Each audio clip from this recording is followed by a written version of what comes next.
دیکھیں نا جی، یہ ہمارے کہا بخاری شریف اٹھا لیں، کتاب الصلاۃ کی پہلی حدیث پاک معراج کے متعلق ہے، کہتا جی ہے۔ میں نے کہا مسلم شریف اٹھا لیں، کتاب الصلاۃ معراج کے متعلق ہے، جی ہے۔ سنن نسائی اٹھا لیں، مشکات اٹھا لیں، المستدرک کے اندر 6 حدیثیں ہیں وہ اٹھا لیں۔ معراج ہے نا، پتہ چلا قرآن پڑھیں تب بھی مجلس معراج منعقد ہو جاتی ہے، نبی کا فرمان پڑھیں تب بھی محفل سج جاتی ہے۔ فرق یہ ہے آج انداز ہمارا یہ ہے، وہ انداز کچھ اور تھا۔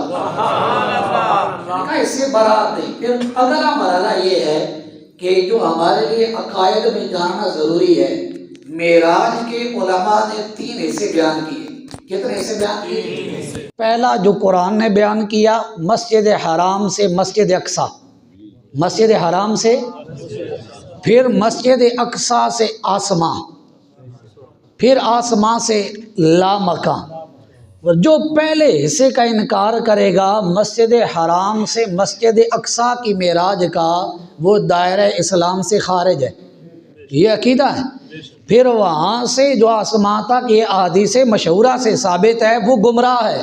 جو اس کا منکر ہے وہ گمراہ ہے۔ جو اس سے آگے کا انکار کرے گا، دیدار اللہ جو ہے اس کا انکار کرے گا، ایسا بندہ گناہگار ہے۔ یہ ہمارا تھا بنیادی عقیدہ جو یاد رکھنا ضروری ہے۔ اب اس کے بعد تھوڑی تھوڑی کڑوی چیزیں بھی کبھی کبھی لے لینی چاہیے۔ اب اس کے بعد چلتے ہیں ہم آیت پر۔ آیت کی ابتدا ہوئی سبحان سے۔ کہاں سے ابتدا ہوئی؟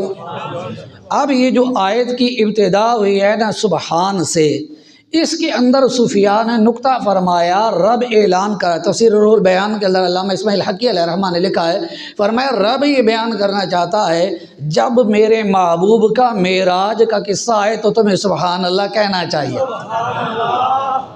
اب آگے ہم چلتے ہیں اسی معراج کی بات۔ ملا علی قاری علیہ الرحمہ نے مرقات المفاتیح میں لکھا، فرمایا حضور جب گئے نا معراج پہ، ملے ابراہیم خلیل اللہ علیہ الصلوۃ والسلام، اور حضرت ابراہیم علیہ السلام نے پتہ کیا بات کہی، اب بھی اگر آپ کے چہرے نہیں نہ چمکیں گے پھر کبھی چمکیں گے ہی نہیں۔ حضور علیہ السلام کی جب ملاقات ہوئی تو ابراہیم علیہ الصلوۃ والسلام نے کہا، اے پیارے جاؤ اپنی امت کو میرا سلام کہہ دینا۔ اگر اب نہیں نہ رونا کا یار پھر کب آئے گی؟ یار کتنے ناز والے ہو، اللہ کا خلیل سلام بھیج رہا ہے۔ سبحان اللہ تو بول دے یار، محبوب کی زبان سے ہے۔ اچھا جی سلام کہنا، پھر کیا کہنا؟ پھر جا کر کہنا، اے پیارے اپنی امت کو یہ اعلان کر کے بتانا، جنت کے اندر ایک باغ ہے، اس میں تم درخت لگا سکتے ہو۔ حضور نے پوچھا کیسے؟ فرمایا امت کو بتائیے گا، وہ جب سبحان اللہ کہیں گے تو جنت کے اندر درخت لگ جائے گا۔ یہ روایت آپ نے علماء سے کثرت سے سنی ہوگی، لیکن میں نے پورا پس منظر آپ کے سامنے رکھا ہے۔ یہ تحفہ تھا معراج کا۔ اگر آپ سبحان اللہ کہہ دے تو ایک اور روایت بیان کر دوں، اس لیے تاکہ بار بار پھر مجھے درمیان میں کہنا نہ پڑے۔ حضرت عبداللہ بن مسعود رضی اللہ تعالیٰ فرماتے ہیں کہ جب بندہ کہتا ہے نا سبحان اللہ، کیا کہتا ہے؟ فرمایا اللہ تعالیٰ کے فرشتے لے لیتے ہیں پروں میں، پروں میں لے کر چلتے ہیں آسمانوں کی طرف۔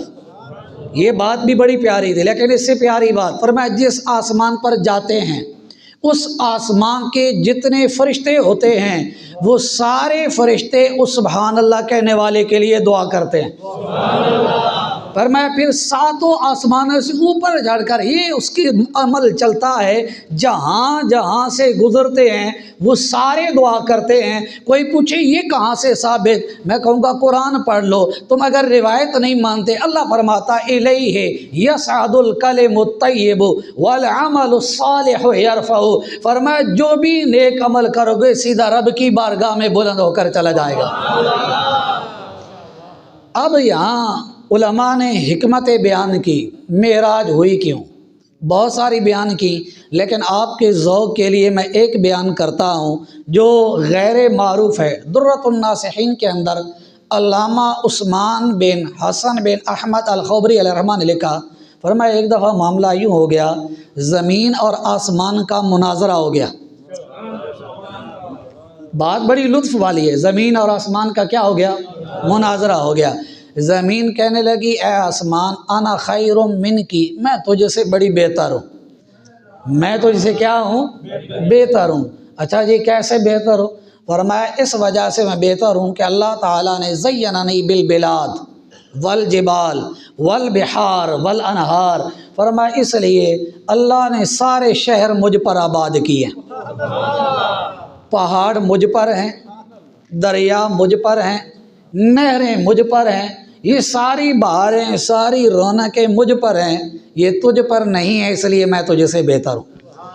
آپ فرماتے جب آسمان نے سنا نا تو آسمان کہنے لگا نہیں، انا خیر من کی، میں تجھ سے بہتر ہوں، میں تجھ سے بہتر ہوں۔ اچھا دعوت ہو گیا، دلیل کیا؟ وہ کہنے لگا اس لیے کیونکہ سورج مجھ پر، چاند مجھ پر، ستارے مجھ پر، سیارے بھی مجھ پر، اب فلک مجھ پر، یہ ساری چیزیں مجھ پر ہیں، لہٰذا یہ تجھ میں نہیں۔ تو زمین بڑا ناز کرتی ہے لیکن ایک جو سورج ہے اس کے حجم جیسی کوئی چیز نہیں۔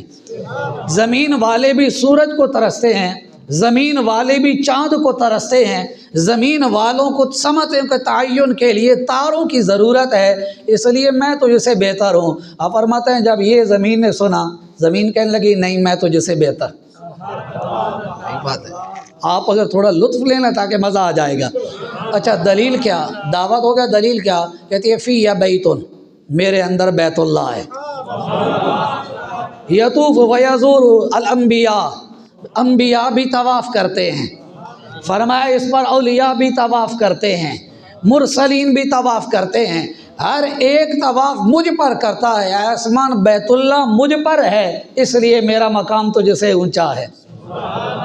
آسمان کہنے لگا اچھا تیرے اوپر بیت اللہ ہے تب تو بہتر ہے، میں کہتا ہوں میں بہتر ہوں کیونکہ فی یا بیت المعمور، میرے اوپر بیت المعمور ہے۔ جیسے زمین پر ہمارا قبلہ کعبہ ہے نا بیت اللہ، ایسی اسی کے بالکل سیدھ میں اوپر فرشتوں کا قبلہ ہے، وہ بیت المعمور ہے۔ اس نے کہا تجھ پر انبیاء طواف کرتے ہیں، صحابہ طواف کرتے ہیں، نیک طواف کرتے ہیں، میں کہتا ہوں سب کی روحیں جو ہیں وہ بیت المعمور کا طواف کرتی ہیں۔ اب جب زمین نے یہ سنا، زمین کہنے لگی نہیں میں تجھ سے بہتر ہوں۔ کیوں؟ وجہ امتیاز کیا؟ ایک دلیل دے کر چپ کروا دیا، کہنے لگی مجھ پر امام الانبیاء موجود، مجھ پر اللہ اکبر یا رسول اللہ حق چاہے زندہ زندہ باد زندہ باد زندہ باد۔ کہنے لگی افضل الانبیاء والمرسلین، ان کا ٹھکانہ مجھ پر ہے، اور اگلی جی فرمایا کہ انہوں نے اپنی شریعت مجھ پر جاری کی ہے۔ دیکھیں نا زمین ناز کس پر کر رہی ہے کہ نبی کی شریعت نافذ ہے، نبی کی شریعت اتنی عظیم چیز ہے جہاں نافذ ہو جائے وہ زمین بھی ناز کرتی ہے۔ لیکن افسوس یہ ہے آج کل کے مسلمانوں کو بات سمجھ نہیں آ رہی، آج انہیں بات نہیں سمجھ میں آ رہی کہ ناز اس بات پر ہے۔ آپ فرماتے جب آسمان نے سنا نا عجزت و سکتت، وہ عاجز بھی آ گیا، چپ بھی ہو گیا، لیکن دکھ درد کے ماروں کی ایک جگہ ہوتی ہے، ایک جگہ ہوتی ہے جہاں غموں کا مداوع ہوتا ہے، ایک جگہ ہوتی ہے جہاں بے آسروں کا سہارا ہوتا ہے، ایک جگہ ہوتی ہے جو کبھی مایوس نہیں ہونے دیتی، جو ہر مایوسی کو ختم کر دیتی ہے۔ اب آسمان بولا الہی انت تجیب المضطر اذا دعاک، یا اللہ تو ہی ہے جو مجبور و لاچار کی آہوں کو سنتا ہے، یا اللہ تو ہی تو ہے جو آہوں کو سنتا ہے، میں تجھ سے دعا کرتا ہوں۔ زمین جو ہے نا وہ مجھ سے آگے بڑھ گئی ہے، یا اللہ اپنے محبوب کو میری سیر کروا دے تاکہ میں بھی ناز کر جاؤں۔ آسمان نے مانگا ہے، آسمان نے مانگا ہے، جب مانگا ہے اللہ نے آسمان کو محبوب کا قرب عطا کر دیا ہے۔ یار یہ تو مقدر کے سکندر ہم ہے۔ دنیا آج کہتی ہے معراج کی محفل نہ سجاؤ، میں نے کہا یہاں تو ایمان کو گرمائش ملتی ہے، یہاں تو غیرت ایمانی جاگتی ہے، میں کیسے نہ مناؤں؟ یہاں میں آسان لفظوں میں کہہ دوں یہاں ہی تو عشق مصطفیٰ کی بیٹری چارج ہوتی ہے۔ یار یہ نہ کرے تو بیٹریاں ڈیڈ ہو جاتی ہیں۔ ہم نے یہاں جلانا ہے اپنے ایمان کو، اس لیے ہم کہتے ہیں نبی کی جب بھی عزت کی بات ہے اس کو کرنا چاہیے۔ اور فرمایا علماء نے ایک اور نقطہ بیان کیا، فرمایا اس لیے تھا، اگر اس کو غور کریں، سن کو دیکھیں تو فرمایا اس وقت جب میرے محبوب کریم علیہ الصلوۃ والسلام کے جو اپنے تھے نا، جب وہ دنیا سے چلے گئے، جو حضور کے اپنے تھے خاص محسنین، وہ دنیا سے چلے گئے، جب اغیار نے ستانا شروع کر دیا تو رب نے فرمایا پیارے یہ تجھ پر زمین مکہ بند کرنا چاہتے ہیں، میں آسمان کے دروازے کھول دوں گا۔ یہ سمجھتے ہیں کہ تیری عزت کو کم کر دیں گے، میں کائنات کے اندر تیری عظمتوں کے ڈنکے بجا دوں گا۔ رب نے اس لیے فرمایا سبحان الذی اسری بعبدہ، یہاں رات پر جو علامہ انہی نے کلام کیا نا کہ رات کو ہی سیر کی ہوئی، 11 جہتیں بتائیں، لیکن میں ان میں سے نہیں، ایک ہٹ کر عرب کے بھی قریب کے ایک عالم گزرے ہیں، انہوں نے السراج الوہاج ایک کتاب لکھی ہے، میں اس میں سے ایک نقطہ آپ کے سامنے رکھنے لگا ہوں۔ یہ میں نے اس لیے حوالہ دیا کہ عرب سے چھپی ہے۔ اللہ کرے کاش اتر جائے دل میں میری بات۔ اگلے لفظ ہی بڑے پیارے ہیں۔ آپ کہنے لگے رات کو ہی کیوں؟ کہتے ہیں انہو صلی اللہ علیہ وسلم سراج والسراج لا یوقد الا فی اللیل، فرمایا حضور کیونکہ رات کو اس لیے معراج کروائی کہ میرے محبوب چراغ کی مانند ہے، اب نہیں شاید کبھی بھی نہیں، فرمایا حضور سراج ہے، والسراج لا یوقد الا فی اللیل، کہتے ہیں جو چراغ ہے یہ دن کو نہیں روشن ہوتا، یہ رات کو ہی روشن ہوتا ہے۔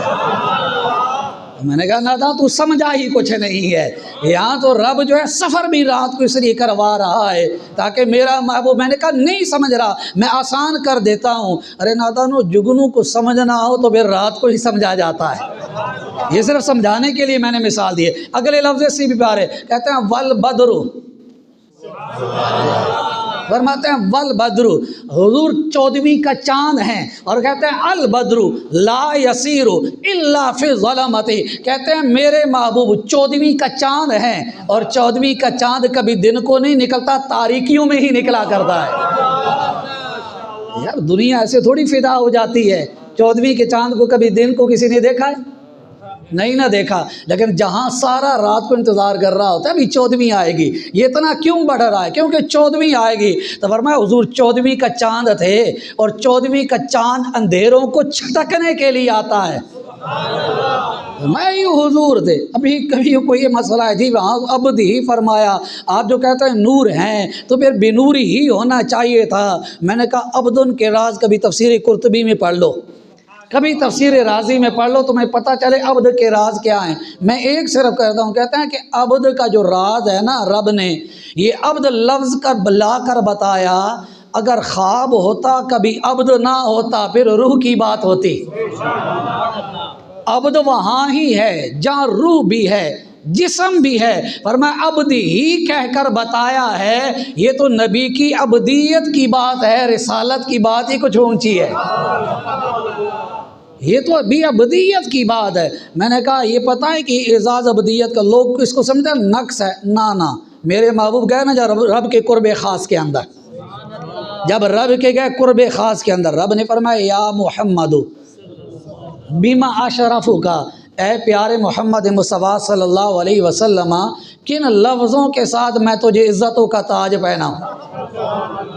اس کو تھوڑا اچھا سمجھیے گا، میں آسان کر دیتا ہوں تاکہ آپ کو پورا ماحول سمجھ میں آئے۔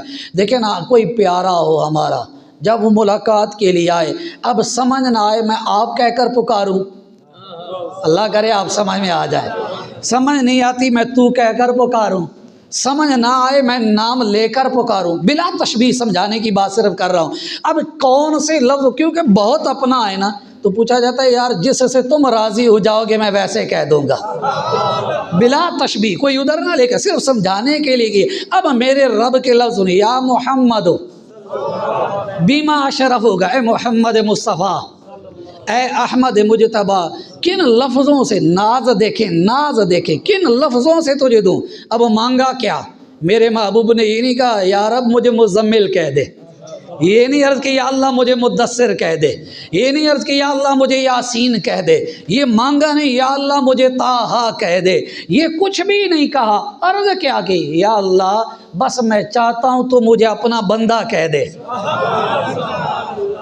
میں صرف چاہتا ہوں تو مجھے اپنا بندہ کہہ دے۔ میں نے کہا عبدیت نقص نہیں ہے، یہ تو میرے محبوب کی ڈیمانڈ ہے، یہ تو طلب ہے، اللہ نے بتایا ہے۔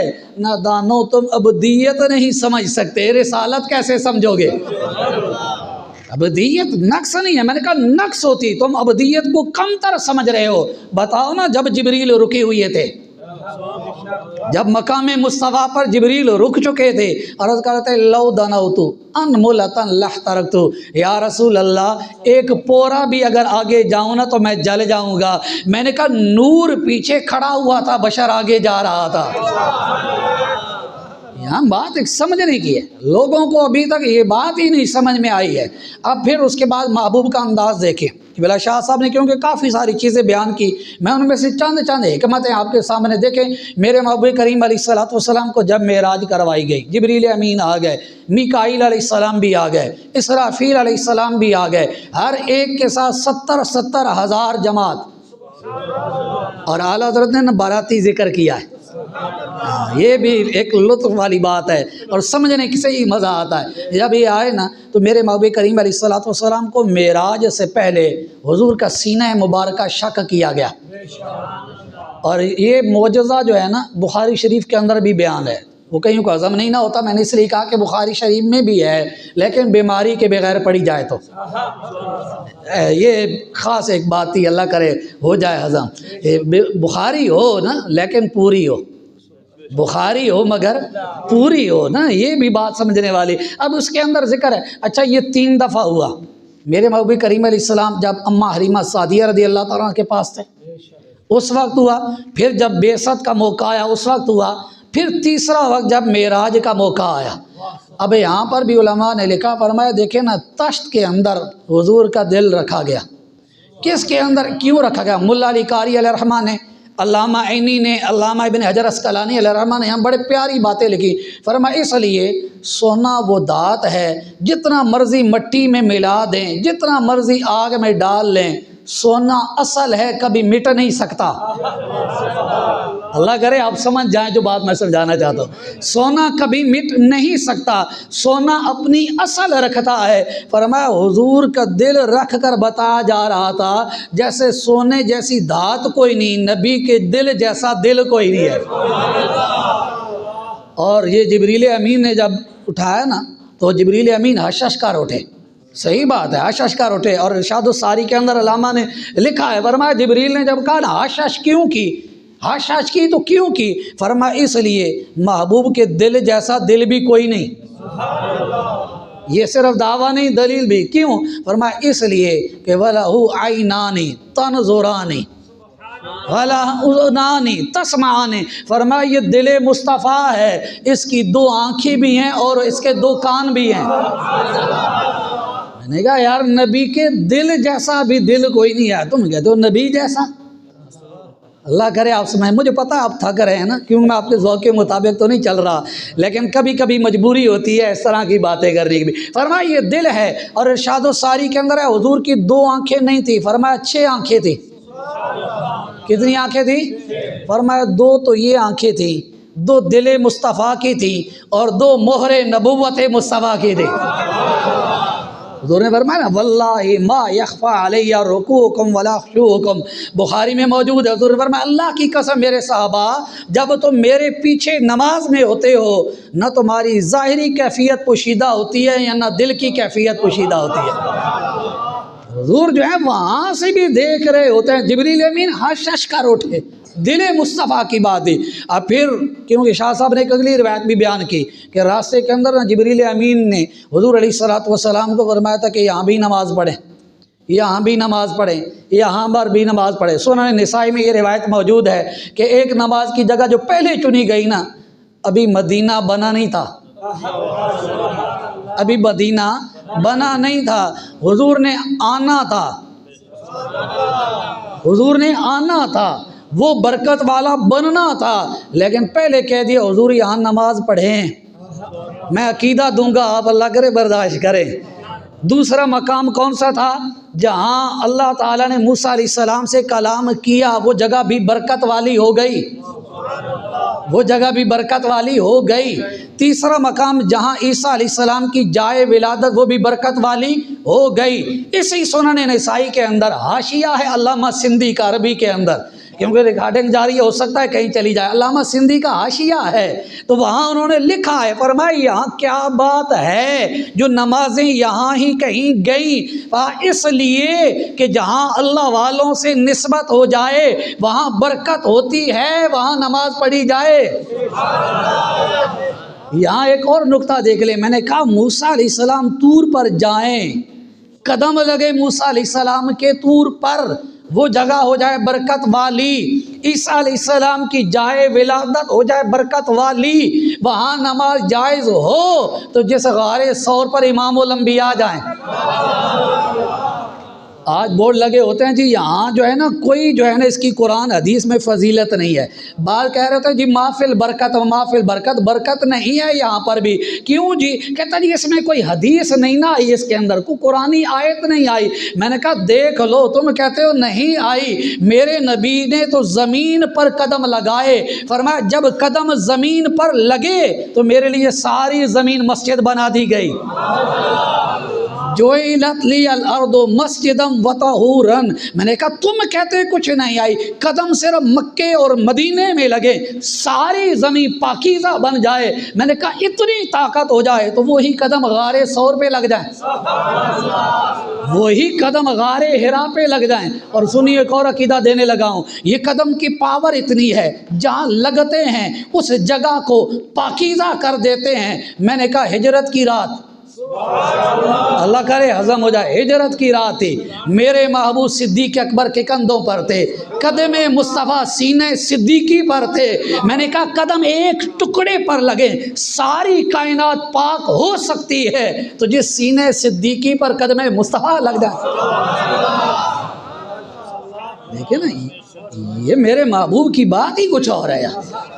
آج کہتا ہے جی محفل برکت محفل برکت، میں نے کہا ناداں ہمیں یہ پتا چلا جہاں اللہ کا کلیم جائے ادھر برکت ہے، تو میں نے کہا حبیب جائے تو پھر یار جہاں بیت اللہ میں عیسیٰ علیہ السلام کی جائے ولادت ہو وہاں نماز پڑھنے کا جبریل کہیں، پتہ چلا پڑھنی چاہیے، تو میں جبل رحمت پڑھ لوں تو بدعت کیوں؟ خاموش ہو گئے یار، گھبرا گئے ہیں۔ میں علماء کی موجودگی میں ذمہ داری سے کہہ رہا ہوں، جو میرے محبوب کی جائے ولادت ہو وہاں نفل پڑھنا بدعت کیوں؟ پتہ یہ چلا ہے ایسی جگہ پر نفل پڑھنا نبی کی سنت ہے۔ یہ سفر معراج جو ہے نا ہمارے بڑے بڑے عقائد کو کر دیتا ہے۔ اب دیکھیں موسیٰ علیہ السلام کی نماز پڑھ رہے تھے، پھر بیت المقدس کے اندر تھے، پھر آسمان تک تھے، تو میں نے کہا ایک ہی وقت کے اندر جہاں چاہیں، اللہ کرے سمجھ میں آ جائے، ایک ہی وقت میں طاقت ہے، جہاں چاہیں جب چاہیں جا سکتے ہیں، تو میں نے کہا حاضر و ناظر کا پھر اور کیا مطلب نکلا؟ اللہ کرے بات ذہن میں نے کہا یہ اور کیا مطلب ہوا؟ میں نے کہا مانا کسیب احمر کے اندر موسیٰ علیہ السلام نماز پڑھ رہے تھے، کہتا جی، میں نے کہا بیت المقدس میں پڑھ رہے تھے جی، میں نے کہا چھٹے آسمان پر حضور سے پہلے، ادھر تھی ادھر مسجد اقصیٰ میں پہلے، پھر مسجد اقصیٰ میں تھے، پھر چھٹے آسمان پر پہلے، میں نے کہا اتنی رفتار، کہتا جی اللہ نے دی، کہتے جی اللہ نے دی، تو میں نے کہا میرے محبوب کو بھی تو اللہ نے ہی دی ہے یار۔ نعرہ تکبیر، نعرہ رسالت، نعرہ حیدری، ختم نبوت، زندہ باد، ختم نبوت، زندہ باد، زندہ باد، ختم نبوت، زندہ باد، زندہ باد۔ اور یہ بھی نہ ہو کہ ساری رات نفلی عبادت ہو تو مسجد کے اندر آ ہی نہ سکے، یوں بھی نہیں ہونا چاہیے۔ دیکھیں ہم وہ بھی نہیں کہ اس رات کی قدر نہ کریں، اور ہم وہ بھی نہیں کہ اس رات کے اندر آ کر فرائض کو چھوڑ دیں۔ رات کی اہمیت بھی ہے، لیکن جن کے ساتھ اس رات کو نسبت ہے انہوں نے فرمایا ان اللہ فرض فرائض فلا تضيعوها، اللہ نے کچھ چیزیں فرض